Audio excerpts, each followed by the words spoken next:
Down to 20 seconds is Hikaru Nakamura, pushes his pawn to h5. Rook comes back to d2. Rook f5, step by step. Improving the position. Rook f6. No, he goes rook f3. Well, that was a blunder there, and Hikaru instantly understood it and quickly moved away. Rook g4 check, king h7. How do you break through? Comes king f3. He's bringing the king in.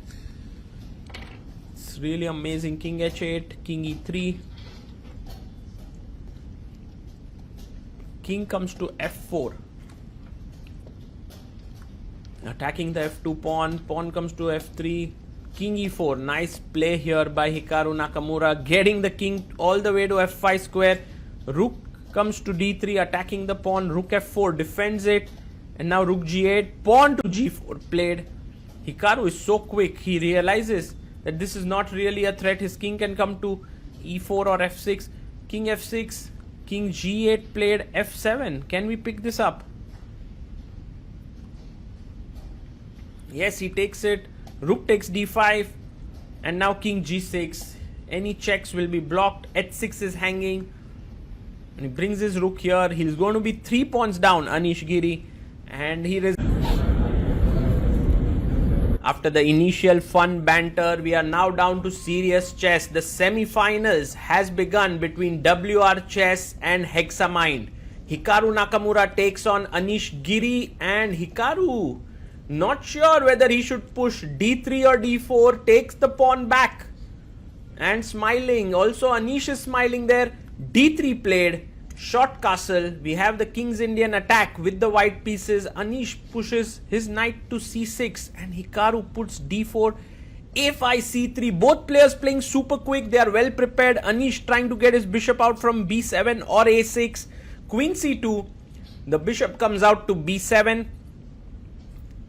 And Hikaru now goes for the central pawn push with e4. Pawn takes pawn. Knight takes. And here Anish has no discovered attack with knight takes pawn, attacking this way because there is knight takes f6 intermediate check. So he takes on e4, queen e4 and pushes his pawn to a4. Very interesting move. He wants his knight to go to a5, controlling the light squares here, opening up the bishop on this diagonal. Queen comes back to c2, keeping an eye on this pawn. And Anish now thinking a bit. He has a lot of time on the clock. Hikaru did spend some seconds initially just to make sure that he has the opening right. And he has gotten a decent position. There's one way to continue here, which is rook a5. Very interesting move, which with which maybe you want to bring the queen on a8 later. Knight a5 played by Anish.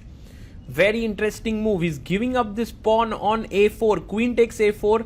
Is met with bishop d5, threatening knight b3. And when you go back, I'll anyway go knight b3 because the rook is undefended. And now rook takes a2 and black is doing completely fine. So very interesting move by Anish. And Hikaru has to assess the consequences of taking this pawn on a4 or not. He's assessing it, and that means he has to spend some time. He plays rook e1. He decides to not take the pawn. And now Anish goes bishop d5. He is looking at these light squares. Look at how his knight and bishop are coordinating beautifully. Pawn to h4. He pushes his pawn to h6, taking control of the important g5 square.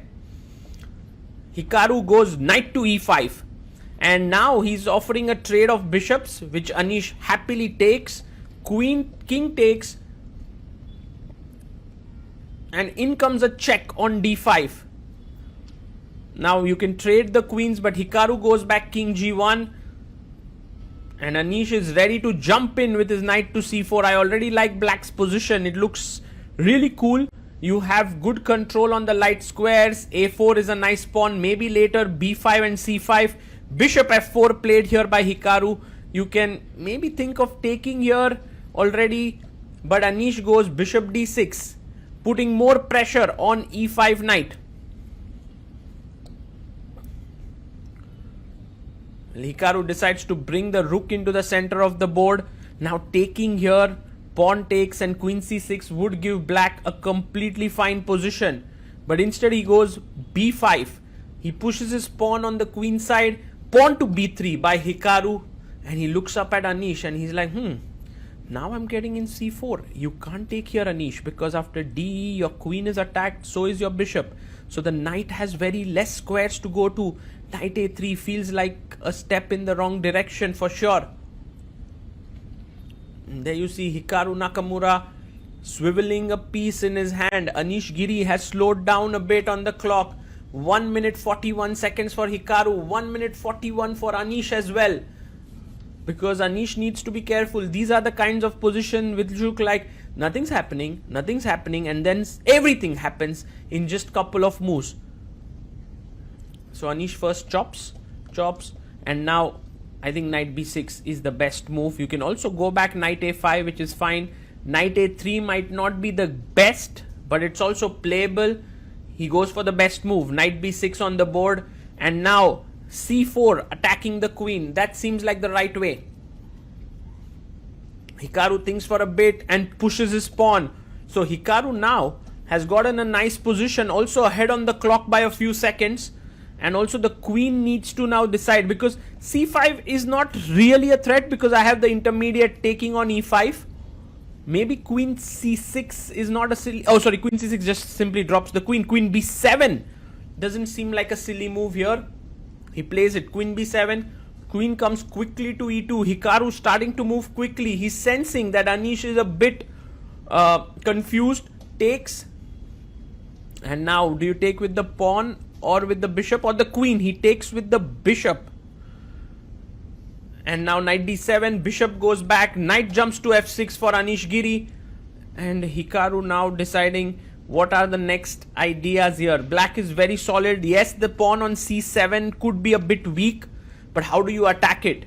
Do you go queen e5 here, trying to attack this pawn? It's possible. Queen e5 looks like a good move. But he goes rook b1, attacking the queen. Queen c6, rook comes to b5. Anish has to be careful. Rook c5, threatening rook c7 is coming in. Maybe rook d8 can be an idea. He goes rook a7, defending the pawn. Bishop comes up to e5, knight d7, and now Hikaru he's almost going to play his bishop to f4. But look at Hikaru there. He sees something. He's not sure. He pushes the pawn, and suddenly everything sharpens up. Pawn takes, and now important for Anish to go to g6. Very important move, only move actually. He has to play this carefully. No blunders here. Queen a6, he's not left it, but he blunders. He's spinning here, but there is an incredible move now, which is bishop takes g7. And Hikaru finds it. He chops off the pawn. And now his point is, if you take here, I'm going for a check and picking up the knight. It's as simple as that. And the king is weak. Anish has lost a pawn. Takes here, queen g4. You have to move the king because queen g6 blunder. He can check and take the rook, but Hikaru misses it. He takes on d7, which is fine, which is good enough.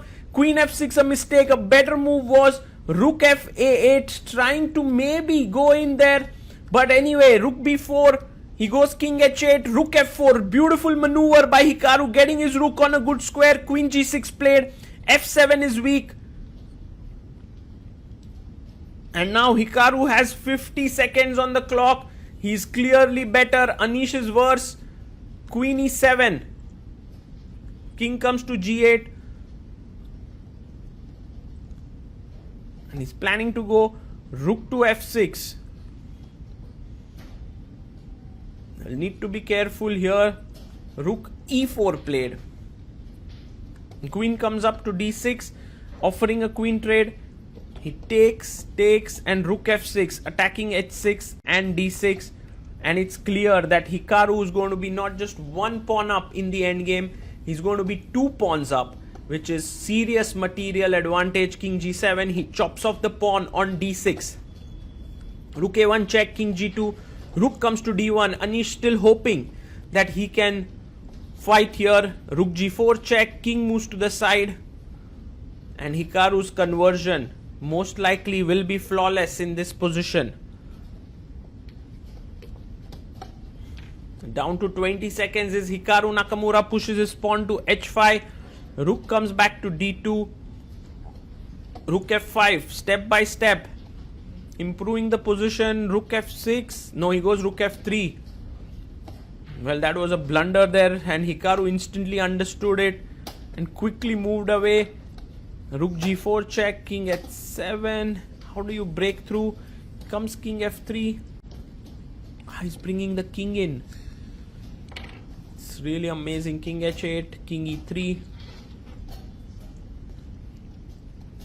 King comes to f4. Attacking the f2 pawn. Pawn comes to f3. King e4. Nice play here by Hikaru Nakamura, getting the king all the way to f5 square. Rook comes to d3, attacking the pawn. Rook f4 defends it, and now rook g8. Pawn to g4 played. Hikaru is so quick. He realizes that this is not really a threat. His king can come to e4 or f6. King f6. King g8 played. f7. Can we pick this up? Yes, he takes it. Rook takes d5, and now king g6. Any checks will be blocked. h6 is hanging, and he brings his rook here. He's going to be 3 pawns down, Anish Giri, and he resigns here. Fantastic game by both the players, but very sharp, alert play by Hikaru. And as Anish rightly said, he should have played his queen to g6 when he would be slightly better, but queen a6 made the king quite exposed, and bishop g7.